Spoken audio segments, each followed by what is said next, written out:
Le notizie le ho sapute indirettamente, diciamo, da altre persone che erano qua proprio di passaggio, hanno visto il corpo e mi hanno avvertito. Io, a dire la verità, non ci credevo, ho provato a chiamarlo, non rispondeva e allora ho chiamato subito i carabinieri mi avevano avvisato, sì, c'è stato un incidente mortale, però non mi avevano dato un nominativo. E mi sono recato subito qua nel posto e anche se non mi avevano lasciato guardare, ho visto le bici e insomma ho riconosciuto subito le bici.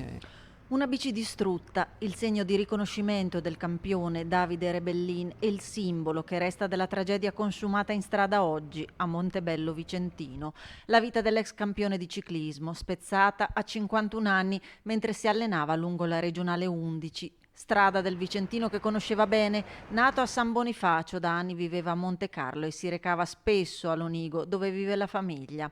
È stato travolto e ucciso da un camion. Per lui non c'è stato nulla da fare.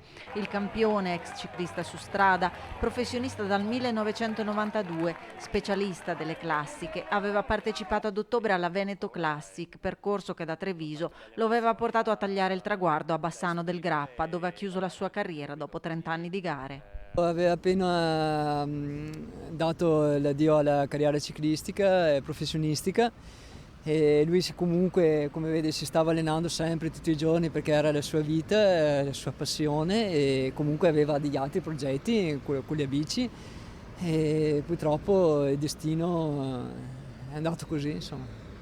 L'incidente non gli ha lasciato scampo. Ora procedono le indagini dei carabinieri per ricostruire le dinamiche anche grazie all'ausilio delle telecamere e rintracciare l'autotrasportatore che non si è fermato. Non si esclude la possibilità che non si sia reso conto dell'impatto, ma chi vive e lavora in zona parla di una strada molto trafficata. La strada è molto trafficata.